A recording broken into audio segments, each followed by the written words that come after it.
Should old acquaintance be forgot and never brought to mind? Should old acquaintance be forgot and the days of hate behind? Happy New Year, everybody! It's season 1, episode 71 of the Hate Napkin. I'm your co-host, Eric, and I'm joining you live from Columbia, South Carolina, the armpit of the devil's asshole. Woo-hoo-hoo! We're here to celebrate all things hate, and even though we're just a few hours into the new year, 2023, I'm sure there's plenty for us to hate, and I am joined by special guest, Carla from Burnt Korn, Alabama, where she is retired, right? Yes. Did you get that part-time job you were looking for yet? I did. Yeah? How's that going? Yeah. Collecting those Social Security checks down there in Burnt Korn. We are also joined by our sound engineer, Pauly from Bali. I think he's joining us from, is it Ho Chi Minh City, Vietnam? Actually, I'm in Yangon today. Everybody Yangon tonight. All right, so usually we reach deep into the annals of the mail, THN Mailbag. Stop it, you're arousing me, Pauly. And see if we have actually any of our 3 listeners in Wichita hate us enough to send us a letter today. What do we got there, Carla? Anything in the hate bag? The hate mailbag. Oh, I think I've got an epic one for the mailbag. Ooh, do tell. Someone did not have a good Christmas. Uh-oh. It is from a woman who apparently wants to remain nameless. To the Hate Napkin. First, the story about how I came to know about your program. I could hear my son howling with laughter in his room and opened the door to see what he found amusing. He slammed the cover of his laptop so quickly I assumed he was watching some sort of comedy porn. I made him open his laptop and realized my initial assumption was close. He was watching your podcast on YouTube. I watched for a minute or two, shook my head, and left him to his amusement, thinking not much more of it. Well, the holidays have come and gone, and after what I witnessed this joyous season, I had 2 choices: lock myself in a closet to practice primal screams, or write to you people to see if you could find some humor in my frustration. I've long prided myself on being the best gift giver. I pay attention to the needs of others and listen when they talk about things they like or need, or things they would never purchase for themselves. We all need to be indulged once in a while. Well, I don't wait till the last minute to buy things. Throughout the year, when I see the perfect gift, I buy it, and it goes into my closet with a tag attached for the person. My mother-in-law marveled the week before Christmas as to me always giving the perfect gift. Let's just say she's not a planner. I knew I'd get another coffee cup or ugly statue from her, so I showed her my gift closet and explained how I spend the year shopping for Christmas.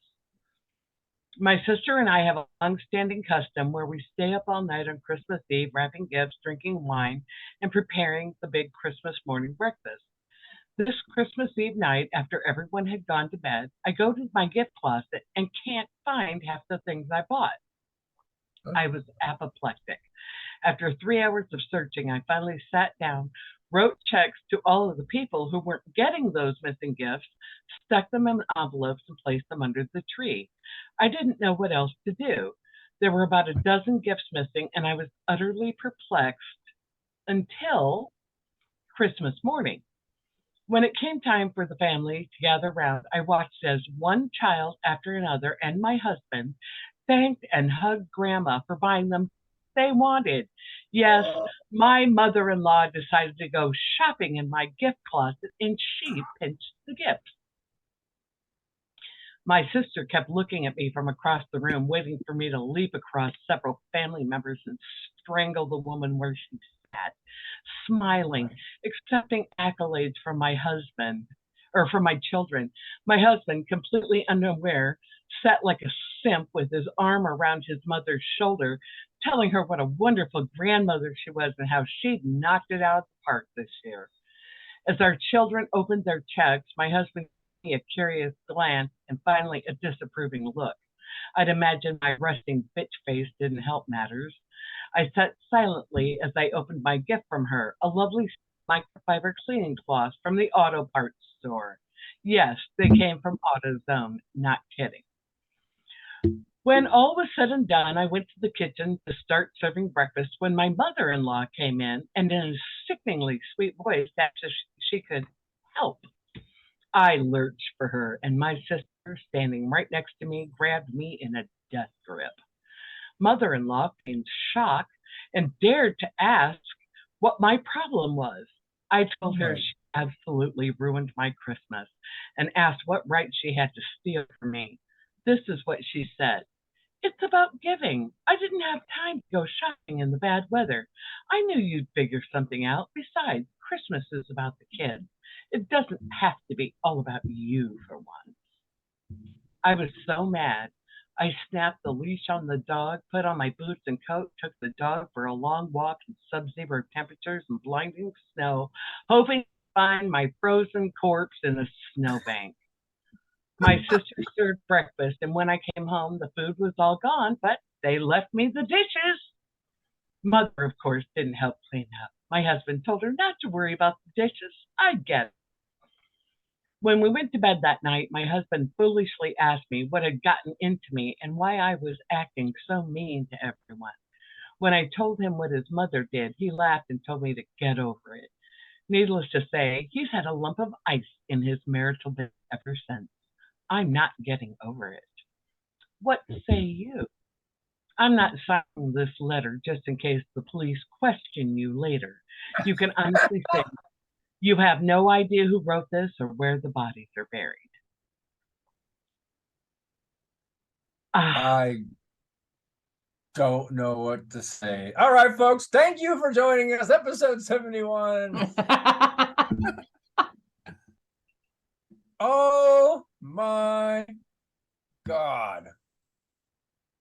I don't know how I think old the woman is, but just giving people benefit that, like, maybe she's just senile and maybe she has like early onset Alzheimer's and didn't even realize no. she did it or you know what? something. No, this Oh, this no.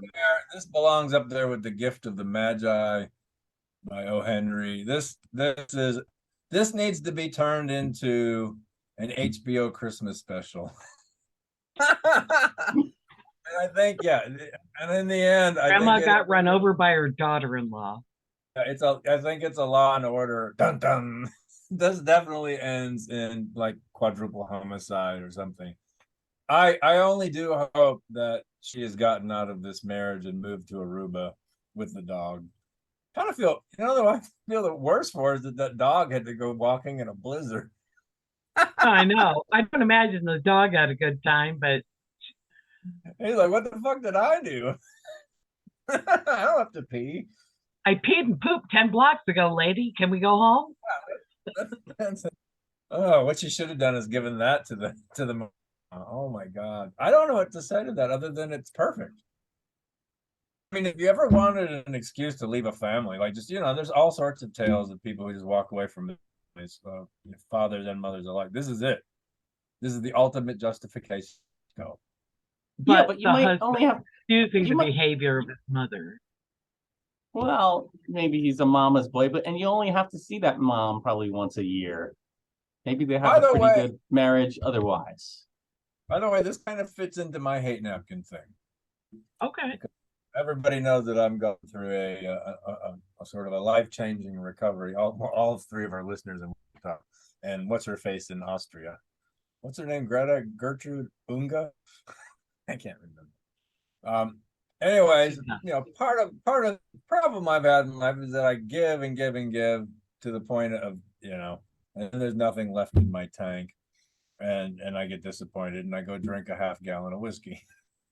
But here's the thing. I'm tired of giving too. I'm tired of giving. I mean, I've got a couple of people in my life. They might be fellow hosts of this show.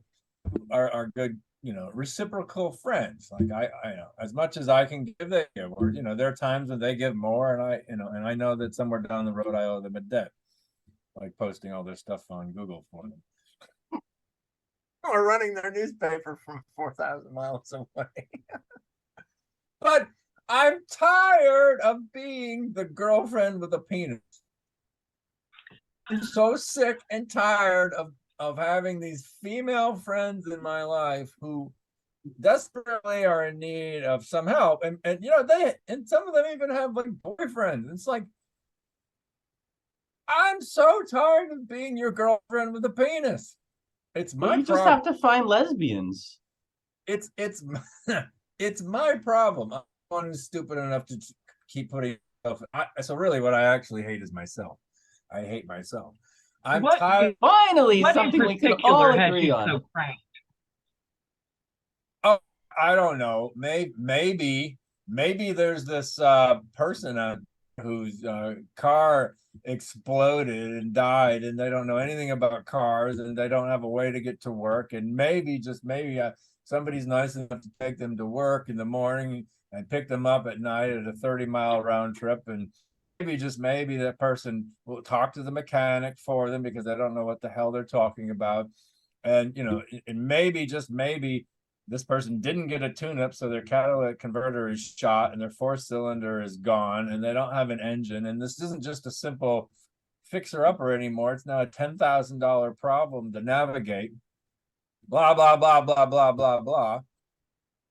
Maybe when I pick them up, I know they've had a long day of work, and I bring some fruit and some cookies and, kindnesses.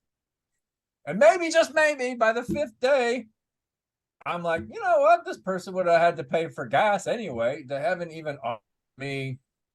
I don't need it, but it's just expecting the human thing to do. The decent thing to do is to say, hey, I'll so maybe on the 5th day that I picked them up, my gas light goes on. So I, as obviously as possible, pull up to the gas station and just sit there at the pump with the ignition turned off at the come and go.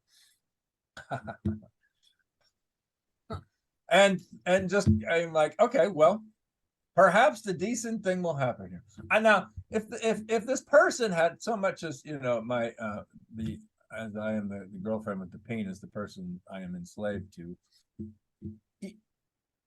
if she had offered money for gas, I probably would have said no, given the spot that she's in.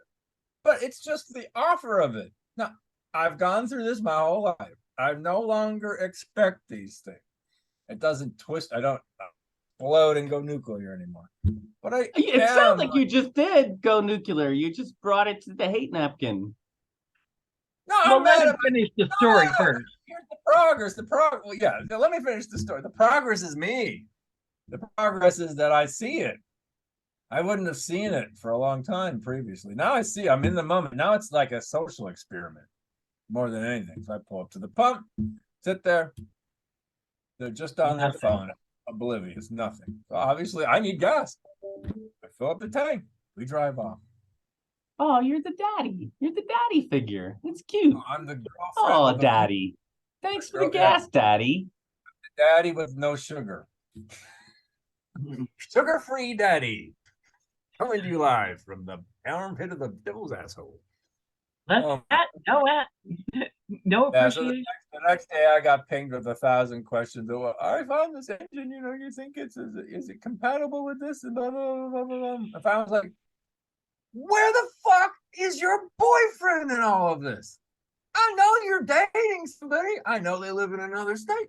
But if I was that devoted to somebody and there was this problem, I wouldn't let them just go through it. Or maybe I thought, don't worry about it, man. Love boy.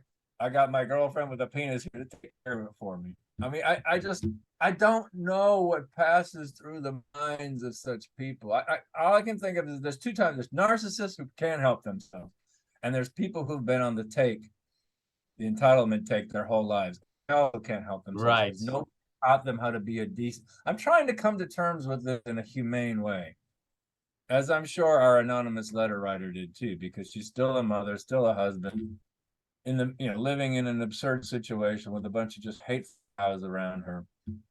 And you try to come to terms with it. But I finally just told this person, let your boyfriend take care of it. He can pay for your Ubers back and forth to work. You just want an inkling of humanity out of people. I'm learning how to be a better gift giver. And at the holidays, as the holidays wrap up this year, that was my big lesson in life. Learning how to give gifts without abusing yourself. So there you go. That's about as serious as we get on this fucking show. Oh, what did you get me for Christmas? A Lady Gaga t-shirt from the concert in DC. What am I, homo? Oh. And she's naked. You'll love it. Half naked. Won't tell you which half. Wait till you get the t-shirt. That's what I got you. I don't know. What did you want this year? Is there anything I can do for you from afar? I was thinking just like a little gas money, All right, sure, no problem. Oh my God. Anyways, yeah, that's an epic letter. That's my hate. I guess I hate myself, but I'm learning. I hate people who put people in the girlfriend with a penis situation. Women who do that. That's just How about ungrateful people? ingrates. Ingrate.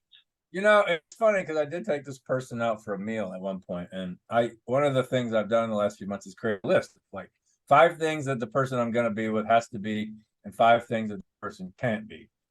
And at the bottom of the can't be list, it says ingrate, and he looks up at me and says, "What's ingrate?"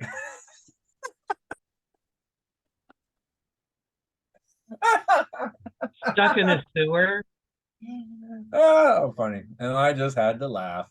Well, I guess maybe you don't know. If you All don't right. know, you are one. Yeah, maybe. Anybody else got anything? Polly's disappeared. I was just taking care of the dog. The dog needed a drink. Digging it out in a blizzard there in Vietnam. All right. Anybody else got anything? I think it appears to be. Listen, it is New Year's Day. This appears to be Epic Hate Day. It's like we're just getting it all out there. Well, I've already talked about fireworks, and I was up a good deal of the night because of them. And I figure by 1 o'clock in the morning, you're done celebrating. But no, 3, 4, 5 o'clock this morning. So I'm a wee bit on the tired side myself. We can only hope that there are some people out there missing fingers for all of their assholery. That's what I'm hoping. So what do you got, Paul? Well, I don't have much other than pure rage. And what goes on the hate napkin for me is Google, the company Alphabet. Alphabet is going on the hate napkin, and that's who I'm leaving in 2023. I have replaced all of my Google products with alternatives. I use Proton Mail, Proton Calendar. None of this is funny. This is just I have left Google. I use Zoho Writer. Many better alternatives than giving all of your information to a giant to sell. Okay, there are a lot of ingrates. They are ingrates. So there are better photo services too. There's Stingle Photos, I recommend. That's good. You got to get off the Google, people. It's an evil company. So tell us why the Google almond teat is so nasty to suck. Well, because they can end you at any point. So they ended me as a publisher because I'm a small independent publisher. They offed me. This happened back with Columbia City Paper when Ask a Mexican column ran. They decided Ask a Mexican column was racist, written by a Mexican, syndicated column. It's one of our few syndicated things, nationally syndicated. So I think they just hate small independent publishers. So there you have it. So I'm basically like Eric is Well, on. thanks for putting us there. Eric is on. Eric has Lyft instead of Uber. I am basically on the Lyft version of the internet. So I use all smaller products. For those who don't know, I have a book called Uber Nights available on Amazon, which you can get to through Google Chrome. Which got you fired, by the way. I got canned by Uber, and I still don't know why. We don't know. That's just the thing. We don't know why. We don't know. Well, here's the. It might not be funny, but here's the more entertaining spin-off of your hate of Google. And really, I got fired from Uber. I don't know if it's because I wrote the book and they got wind of Uber Nights. I don't know if it's because a passenger made something up about me. But I can't even find out why from Uber why I was canned. There's the whole company is run by an algorithm and a robot. There's no human. And every attempt I've made to speak to some person to find out what happened, because it's probably an error, I was essentially canned by a robot. Well, just don't do business with anyone that has a decision that's final. I'm like, sorry, no decisions are final. Right. What do you mean? Decision's final. This can't be undone. That's the Supreme Court in Roe versus Wade. There's no decision that's final. Well, but when we all watch decisions are final until a billionaire buys it. Well, exactly. I think it's all giant. We all watched Terminator 2. We thought that when the robots came, they would come with laser guns, and it would just no, they just came with corporate bureaucracy. All being here's randomly, and then the one funny thing about it was that in my trying to replace, I was like, oh, I need something to replace Google Voice. So I signed up for Microsoft Skype and I bought a Skype number. And then I was on support with them for 2 days and they said, oh, the banking information, it was flagged. So it was paid. It came out of my debit card. They're like, oh, it can't be undone. It was another like, we can't undo this. I'm like, so Microsoft, we took your money and now you're gone.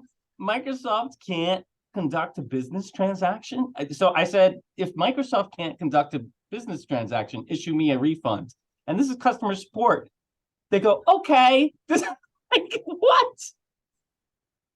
If you're a real customer support, you would say, oh, well, here's what I'll do. I'll help you create a new account, whatever. But instead it was like, okay, we don't want your money for the year. When I ran for office, I spent about $15,000 to $20,000 on ads for Facebook, which, that's part of a political campaign. Then one day I woke up and my account was frozen. No explanation why. But just keep in mind, I've paid I'm a customer of $15,000 to $20,000, and I don't have a human being to talk to find out why my account's been closed. But this is them now they're cutting off their own revenue stream.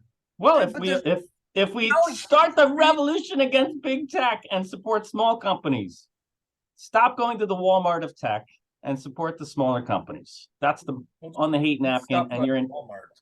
Stop watching this right now on YouTube. Stop watching this on YouTube right now. No. This is the one exception.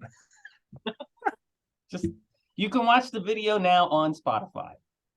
Already, Spotify hosts the video now. Lowest rated podcast in the nation. Thanks. Well, the videos here get like 10 views. When I did a TikTok, it got 40,000 views.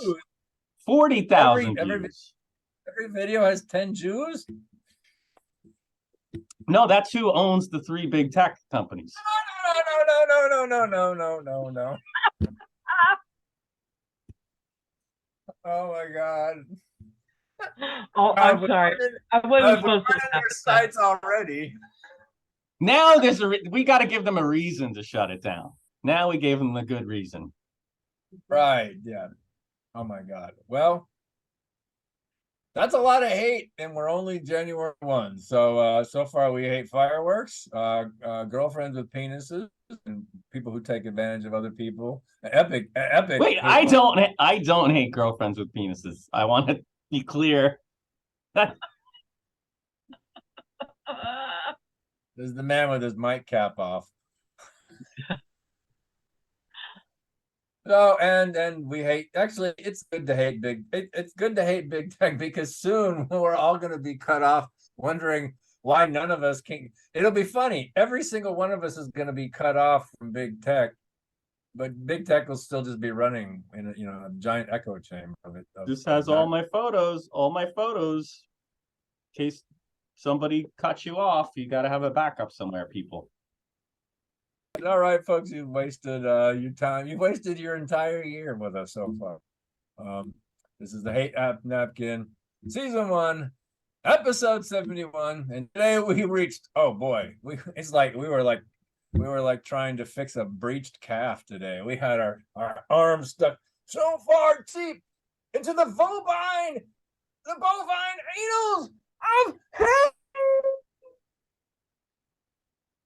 Calves don't come out of anuses. I was raised on a farm. I know things.